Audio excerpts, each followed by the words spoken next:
Assalamualaikum warahmatullahi wabarakatuh.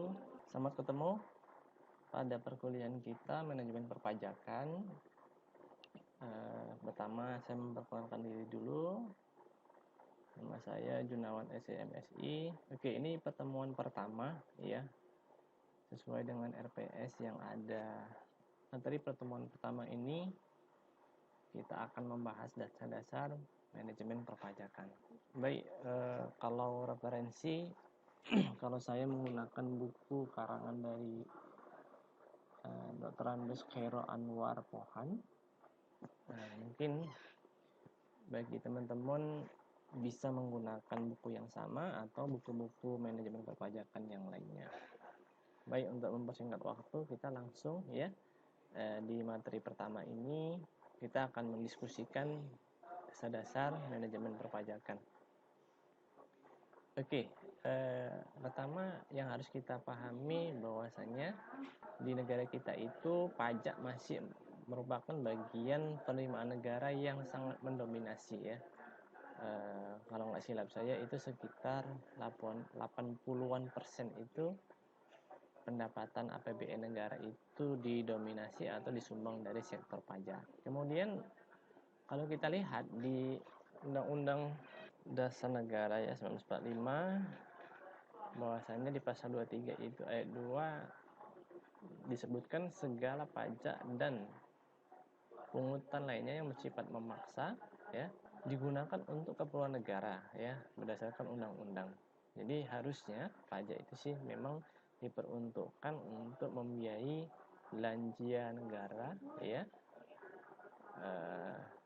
Tentunya dalam pelaksanaannya itu ada undang-undang yang mengatur itu. Nah, kemudian kita lihat kalau dari segi bisnis di perusahaan itu setiap perusahaan pasti ingin meningkatkan atau memaksimalkan pendapatannya ya, atau meningkatkan labanya. Ya gunanya untuk apa? Ya pasti pemegang saham atau pemilik perusahaan itu ingin mendapatkan kesejahteraan ya. Nah, di sisi perusahaan karyawannya juga pasti perusahaan ingin mensejahterakan karyawannya.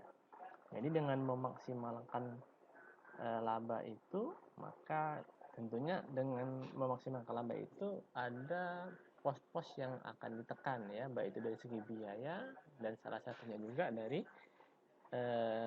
pajak ya, pajak penghasilan khususnya bagi perusahaan itu, misalnya ada pajak penghasilan badannya. Oke, kita lanjut dulu ya. Nah, ini yang menjadi kadang salah satu motivasi ya perusahaan melakukan manajemen perpajakannya atau perencanaan pajaknya ya.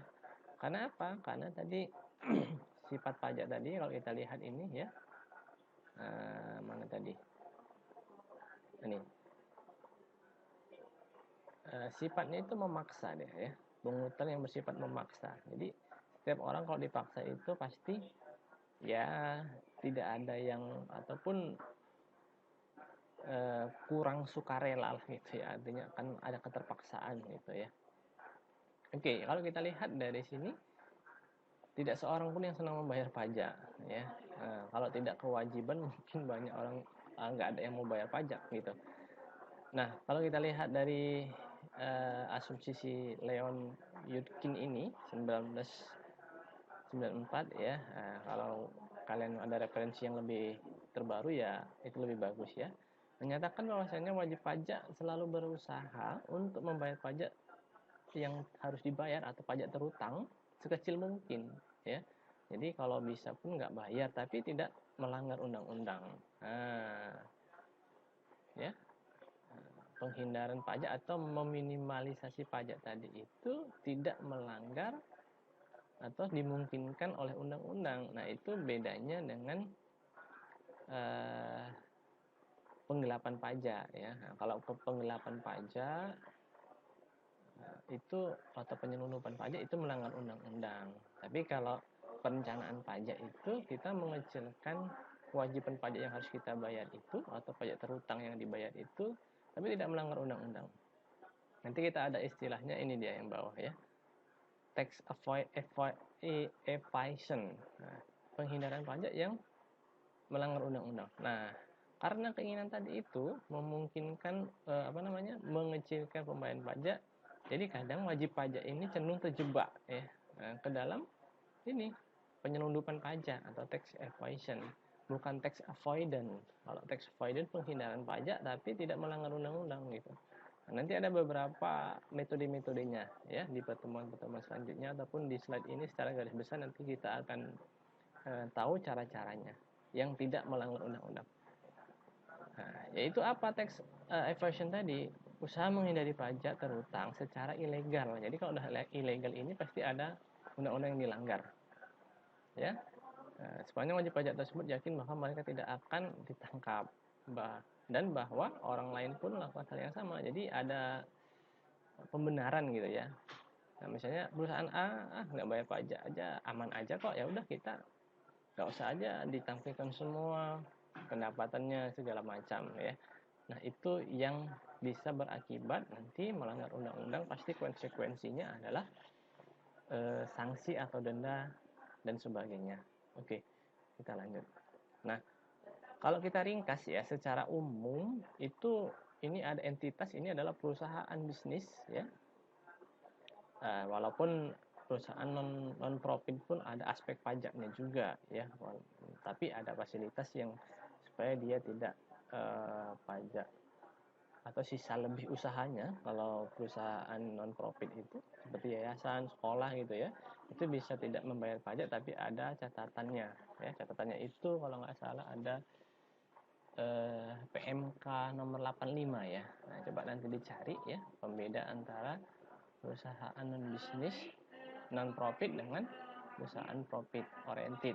Nah, agak sedikit berbeda untuk perlakuan labanya kalau di bisnis, kalau di non profit itu sisa lebih atau aktiva bersih kalau di yayasan ya. Nah, jadi di entitas bisnis ini ini aspek-aspek pajaknya ini yang mengelilingi ya, yang terkait dengan penghasilan tadi atau terkait dengan entitas tadi. Pertama, ada kita bedakan supaya gampang, ada pajak pusat dan ada pajak daerah ya. Ada juga retribusi gitu. Nah, jadi kalau cukai, pajak penghasilan, PPNBM, ini PBB ini ada yang pusat, ada yang daerah ya. Bea materai, bea masuk ini semua ke pusat setoran negaranya. Tapi kalau retribusi ini ke daerah ya. Pajak daerah ini ke daerah. Ya, seperti pajak daerah itu pajak kendaraan bermotor itu daerah ya. Nah, jadi inilah pajak-pajak yang ada di Indonesia gitu. Jadi setiap perusahaan atau setiap entitas baik itu profit oriented atau non profit oriented itu semua akan semua akan menjumpai atau mendapatkan kewajiban pajak yang ini gitu. Ya, walaupun tidak semua semua objek pajaknya ada di satu perusahaan ya. Nah, misalnya kalau BPN, kalau dia tidak bukan perusahaan PKP atau dia belum PKP, itu ya dia tidak berkewajiban memungut BPN ya. Tapi kalau dia beli dengan PKP ya itu pasti dia akan dipungut ya. Oke, kita lanjut lagi. Nah, sekarang apa sih manajemen perpajakan itu ya? Yaitu ini sarana memenuhi kewajiban perpajakan dengan benar ya. Tetapi kita mengusahakan pajak yang dibayar itu bisa ditekan serendah mungkin ya, sehingga laba akan naik dan pastinya ini akan mempengaruhi likuiditas perusahaan yang diharapkan. Tujuannya apa? Penerapan manajemen pajak ini untuk itu tadi ya. Pertama ya memenuhi kewajiban perpajakan secara benar. Kemudian kita tadi nih yang paling penting itu efisiensi laba dari sektor pajak. Nah, jadi kalau pajaknya bisa ditekan sekecil mungkin, pasti laba akan semakin meningkat ya. Nah, jadi kalau laba meningkat pasti dari segi manajemen, dari segi investor pasti akan sama-sama mendapatkan keuntungan ya atau peningkatan kesejahteraan. Oke, ini sedikit mereview dari sistem perpajakan ya. Di Indonesia kita kenal ada 3 sistem ya. ada self assessment system itu dulu, kemudian waktu reformasi, ada official ya, pertama official assessment system, yaitu sistem pemungutan pajak yang besarnya pajak itu ditentukan oleh negara. Sekarang pun masih berlaku, contohnya misalnya PBB ya. PBB itu langsung ketika kita ditagih pajak itu langsung tahu nominalnya berapa. Jadi kita tidak yang menghitung besarnya pajak bukan kita ya, atau bukan wajib pajak. Kemudian ada self assessment system. Nah, ini yang masih berlaku, yang sedang berlaku khususnya di PPh Badan ya. Nah, wajib pajak itu menghitung sendiri besarnya pajak, membayar sendiri pajak terutangnya dan melapor sendiri. Nah, kemudian yang ketiga ada withholding tax system, yaitu besarnya pajak dihitung dan dipungut oleh pihak ketiga. Ya, bukan negara, bukan si wajib pajak, tapi pihak ketiga lawan transaksinya. Contohnya apa?